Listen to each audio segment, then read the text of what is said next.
ये भी सिर्फ सोच का है कि अगर वी बी मेंटली स्ट्रांग तो our phobias will go away और they will never go away और they can only be controlled. Okay, phobias form कैसे होता है वैसे? Once when a child is born, a child is isn't born with the fear of animals. If a child grows up in a house with a dog in it, the child will not be fearful of the dog. Hmm. If a child is growing and is born, immediately the child is not fearful of the dog. साथ में dog खड़ा है, कोई problem नहीं है. But अगर बच्चा बड़ा हो रहा है, उसको बड़े होते होते पेरेंट्स बोलते हैं ये काट जाएगा, ये तेरे को मार देगा, तो फिर फोबिया डेवलप हो गया, मान लो हो गया. और कोई ट्रॉमेटिक इंसिडेंट ये हो गया कि तुमने देख लिया अ डॉग बाइटिंग समवन और you have been bitten, you will generalise it, develop a phobia of the dog. अब क्या हुआ? You have learned it through vicariously. Vicariously मतलब किसी और के एक्सपीरियंस से तुमने सीख लिया कि ये डेंजरस है, तुम्हें फोबिया हो गया. या फिर तुम्हारे साथ कुछ ऐसा हुआ कि तुम डर गए. जैसे कि फॉर अ चाइल्ड उसके गले में सांप डाल दो, उसको पता ही नहीं है क्या है. और बड़े होके if you see even a rope on the floor in the dark, you will feel scared that it's a snake. Conditioning, हम साइकोलॉजी में इसको कंडीशनिंग बोलते हैं. कि एक तो तुम्हें सीखा, like you have learned it from the society. Second thing is that you have seen dangerous situations being paired with that stimulus, मतलब वो चीज के साथ तुम उसे डर लगने लग गया. अब उसका सोल्यूशन क्या है?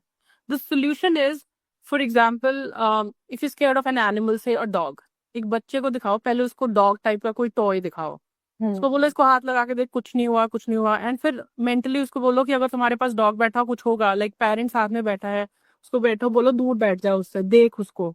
The child will be fearful. फिर नेक्स्ट स्टेप में तुम उसको बोलो इसको पेट करके देख, इसके साथ खेल के देख. जब हम वही डेंजरस सिचुएशन जिसका हमें फोबिया है, उसमें रिलैक्स रह के या कोई रिलैक्सेशन टेक्निक यूज करके या एक सेफ आदमी के साथ, थेरेपिस्ट और पेरेंट के साथ, हम उस सिचुएशन में देखते हैं कि यार ये तो डेंजरस नहीं है. तो बार बार repeated exposure to things you are scared of and learning that they're not dangerous for you will eventually lead to the resolving of phobias. हम उसको बोलते हैं सिस्टमैटिक डिसेंसिटाइजेशन. मींस धीरे धीरे धीरे धीरे, अगर इतना डर लगता है कि मान लो तुम एनिमल के सामने नहीं आ सकते, I am just giving the example of an animal, वो हाइट का डर हो सकता है, वो लिफ्ट्स का डर हो सकता है. So then you will be mentally required to make a list कि टॉप 10 नंबर पे क्या है, सबसे ज्यादा डर किसने लगता है. ओके, तुम्हें heights, you are scared of heights, so I am standing on top of Mount Everest and I am scared. Number 9 क्या है? लेवल करो. नंबर 1 सबसे कम डर लगने वाली चीज है, वहां से स्टार्ट करो. उसको बोलो आंख बंद करके इमेजिन कर या करके देख. धीरे धीरे धीरे सिस्टमैटिकली डिसेंसिटाइज करो उसको डर से. That's the cure for phobia. Yes, they can be treated. But अगर कोई ऐसा ट्रिगर आ जाए लाइफ में दोबारा से and you are very anxious, they might be re-triggered as well, but mostly they can be cured for good. They can be cure. हाँ, या.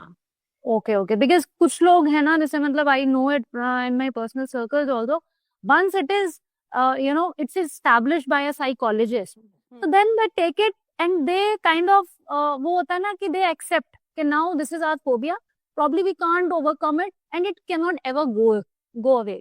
It can go away, but you have to systematically expose yourself to that stimulus over and over and gradually. एकदम से नहीं है कि जिस चीज का फोबिया उसको तुम जाके हक कर लो. नहीं, धीरे धीरे धीरे मेंटली. आप जब तुम सिस्टमैटिकली इसको बोल रहे हो, स्टेप 1 पे सोच कि you are sitting in a place like this, there comes an animal, this. जहां पे उसको बहुत ज्यादा ट्रिगर हो जाएगा, will leave it at that. Next session फिर वहां से फिर शुरू करो, फिर शुरू करो. Eventually the person will feel safe. The point is to expose that person to that stimulus in a safe environment, and it takes a lot of effort. And usually that's why it goes untreated. कोई एक बंदा तुम्हारे साथ बैठ के उन situations का exposure कराए बार बार और तुम्हें सेफ फील कराए. The therapist wouldn't go, like say flight में बैठा तुम्हें डर लगता है तो wouldn't go to the flight with you.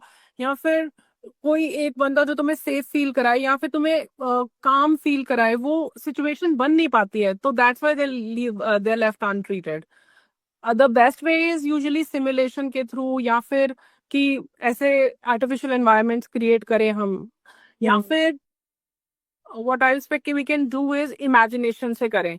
But when you come in the real situation, it might still trigger you. So that's why it takes a lot of effort, and that's why people establish कि ये तो ठीक हो नहीं सकता, but ये ठीक हो सकता है.